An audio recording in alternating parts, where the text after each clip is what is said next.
नमस्कार। आपने ध्यान दिया है, हर 5 साल में देश का माहौल एकदम से बदल जाता है। इसकी वजह है चुनावी राजनीति। और ये सिर्फ वोट डालने की बात नहीं है, ये तो हमारे भविष्य को बनाने की, उसे एक आकार देने की ताकत है। तो चलिए आज इसी विशाल सिस्टम को समझते हैं कि ये आखिर काम कैसे करता है। सोचिए जरा, अरबों लोगों का देश ये कैसे तय करता है कि शासन कौन करेगा? ये कोई छोटा मोटा सवाल तो है नहीं, है ना? ये सिर्फ एक प्रोसेस नहीं है, ये एक बहुत बड़ा एक विशाल तंत्र है जिसके जरिए करोड़ों करोड़ों लोग एक साथ मिलकर अपनी आवाज उठाते हैं। तो चुनावी राजनीति का मतलब क्या है?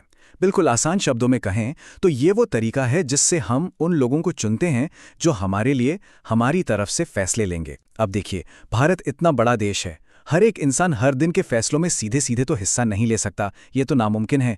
इसीलिए हम अपने प्रतिनिधि चुनते हैं। इसको ऐसे समझिए जैसे हम अपनी सोसाइटी या कॉलोनी के लिए एक कमेटी चुनते हैं। बस ये वही चीज़ है, लेकिन पूरे देश के लेवल पर। अच्छा, तो फिर सवाल ये उठता है कि हमें इन चुनावों की ज़रूरत ही क्यों है?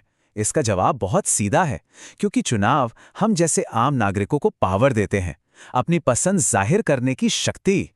और ये पसंद कोई छोटी मोटी पसंद नहीं होती। एक चुनाव में एक वोटर 3 बहुत ही जरूरी फैसले लेता है। सबसे पहले वो ये चुनता है कि देश के लिए कानून कौन बनाएगा। दूसरा, वो ये तय करता है कि सरकार कौन सी पार्टी बनाएगी। और तीसरा, वो उन नीतियों को चुनता है जिन पर हमारा देश आगे बढ़ेगा। मतलब एक वोट से आप सिर्फ एक इंसान को नहीं चुन रहे, आप देश की पूरी दिशा तय कर रहे हैं। लेकिन एक मिनट, क्या हर चुनाव को हम लोकतांत्रिक कह सकते हैं? जी नहीं, बिल्कुल भी नहीं। किसी भी चुनाव को सही मायनों में डेमोक्रेटिक या लोकतांत्रिक कहलाने के लिए कुछ बेसिक शर्तों को, कुछ नियमों को पूरा करना ही पड़ता है। तो आखिर वो शर्तें हैं क्या? वो कौन से नियम हैं जो किसी भी चुनाव को लोकतांत्रिक बनाते हैं? चलिए एक एक करके इन्हें देखते हैं।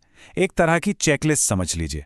तो देखिए, किसी भी लोकतांत्रिक चुनाव की नींव इन 4 बातों पर टिकी होती हैं। पहली और सबसे जरूरी बात, एक व्यक्ति, एक वोट, एक मूल्य। इसका मतलब है कि चाहे कोई कितना भी अमीर हो या गरीब, हर किसी के वोट की ताकत बिल्कुल बराबर है। दूसरा है असली चॉइस, मतलब मैदान में कई पार्टियां हों, कई उम्मीदवार हों, ताकि लोगों के पास चुनने के लिए वाकई में विकल्प हों।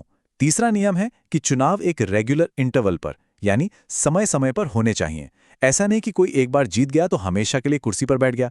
और चौथा और शायद सबसे अहम, कि पूरी प्रक्रिया स्वतंत्र और निष्पक्ष हो, यानी लोग बिना किसी डर या धोखे के अपनी मर्जी से जिसे चाहें उसे वोट दे सकें। तो ये तो हो गए नियम। अब बात करते हैं भारत की। चलिए देखते हैं कि ये सारे सिद्धांत हमारे देश में असल में काम कैसे करते हैं, जमीनी हकीकत क्या है। ये जो आप नंबर देख रहे हैं 543, ये बहुत जरूरी है। जब लोकसभा के चुनाव होते हैं तो पूरे देश को इन्हीं 543 हिस्सों में बांटा जाता है। इन हिस्सों को हम कहते हैं निर्वाचन क्षेत्र या कॉन्स्टिट्यूएंसी। हर एक कॉन्स्टिट्यूएंसी से एक प्रतिनिधि चुना जाता है जो पार्लियामेंट में जाता है और जिसे हम संसद सदस्य या एमपी कहते हैं। अब हमारे संविधान को बनाने वालों ने एक बहुत दूर की सोची थी। उन्होंने ये पक्का किया कि समाज के जो कमजोर वर्ग हैं उन्हें भी बराबरी का मौका मिले, उनकी भी आवाज संसद तक पहुंचे। और इसी के लिए एक खास सिस्टम बनाया गया, आरक्षित निर्वाचन क्षेत्रों का। इसका मतलब है कि कुछ सीटें सिर्फ अनुसूचित जाति यानी एससी और अनुसूचित जनजाति यानी एसटी के उम्मीदवारों के लिए ही रिजर्व्ड होती हैं। अच्छा, चुनाव में वोट डालने के लिए सबसे पहली जरूरत क्या है? आपका नाम वोटर्स लिस्ट में होना चाहिए। हर चुनाव से पहले एक ऑफिशियल लिस्ट तैयार की जाती है जिसे हम मतदाता सूची या इलेक्टोरल रोल कहते हैं। इसमें उन सभी लोगों के नाम होते हैं जो वोट देने के लायक हैं। और ये बहुत जरूरी है, क्योंकि अगर इस लिस्ट में नाम नहीं तो वोट नहीं। तो वोट कौन दे सकता है, ये तो हो गया। अब चुनाव लड़ कौन सकता है? तो भाई कोई भी नागरिक जो वोटर है और जिसकी उम्र 25 साल या उससे ज्यादा है, वो उम्मीदवार बन सकता है। इसके लिए उन्हें एक नॉमिनेशन फॉर्म भरना पड़ता है। और यहीं पर पारदर्शिता आती है। उन्हें अपनी सारी संपत्ति, अपनी देनदारियों और अपने ऊपर चल रहे किसी भी क्रिमिनल केस का पूरा ब्यौरा देना होता है, ताकि हम यानी वोटर्स एक सोचा समझा फैसला ले सकें। अब इतने बड़े देश में इतना बड़ा चुनाव, इसे संभालेगा कौन? इसकी देखरेख कौन करेगा? इसके लिए एक स्वतंत्र रेफरी है, एक बहुत ही ताकतवर संस्था जो ये पक्का करती है कि पूरा खेल नियमों के हिसाब से ही खेला जाए। और ये बात सच में बहुत बड़ी है। पूरी दुनिया में ऐसे गिने चुने ही इलेक्शन कमीशन हैं जिनके पास उतनी पावर है जितनी भारत के चुनाव आयोग के पास है। ये एक ऐसी संस्था है जो सरकार या किसी के भी दबाव में आए बिना पूरी तरह आज़ाद होकर अपना काम करती है। और इसकी ताकत का अंदाजा आप इसी बात से लगा सकते हैं कि चुनाव की तारीखों के ऐलान से लेकर नतीजों के ऐलान तक सब कुछ इसी के कंट्रोल में होता है। ये पार्टियों और उम्मीदवारों के लिए मॉडल कोड ऑफ कंडक्ट यानी आदर्श आचार संहिता लागू करता है। और अगर कोई भी पार्टी या उम्मीदवार नियम तोड़ता है तो ये उसे सजा भी दे सकता है। ये इतना पावरफुल है कि चुनाव के दौरान ये सरकार को भी गाइडलाइंस दे सकता है और उन्हें वो माननी पड़ती हैं। तो हमारा चुनावी सिस्टम मजबूत तो बहुत है, लेकिन इसका मतलब ये नहीं कि इसमें कोई कमी नहीं है। बिल्कुल है। कुछ बहुत ही गंभीर चुनौतियां हैं जो आज भी हमारे स्वतंत्र और निष्पक्ष चुनावों के लिए एक बड़ा खतरा बनी हुई हैं। हमारी ये जो लोकतांत्रिक प्रक्रिया है, इसको कमजोर करने वाली कई बड़ी रुकावटें हैं। तो चलिए इनमें से कुछ सबसे बड़ी और सबसे गंभीर चुनौतियों पर एक नजर डालते हैं और उन्हें समझते हैं।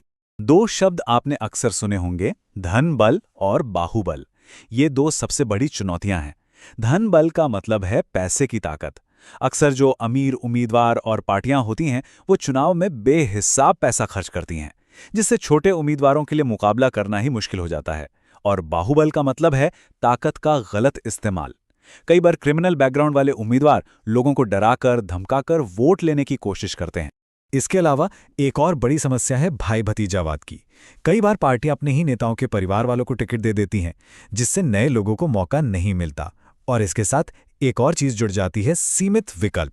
कभी-कभी तो बड़ी पार्टियों की पॉलिसीज में इतना कम फर्क होता है कि वोटर्स के लिए ये तय करना ही मुश्किल हो जाता है कि वो किसे चुने, क्योंकि सब एक जैसे ही लगते हैं। तो ये तो साफ है कि हमारा सिस्टम परफेक्ट नहीं है।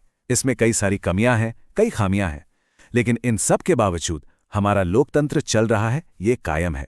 और यहीं पर एक बहुत बड़ा सवाल खड़ा होता है कि इन सारी चुनौतियों के होते हुए भी आखिर वो कौन सी चीज है, वो कौन सी ताकत है जो लोकतंत्र की इस लौ को जलाए रखती है।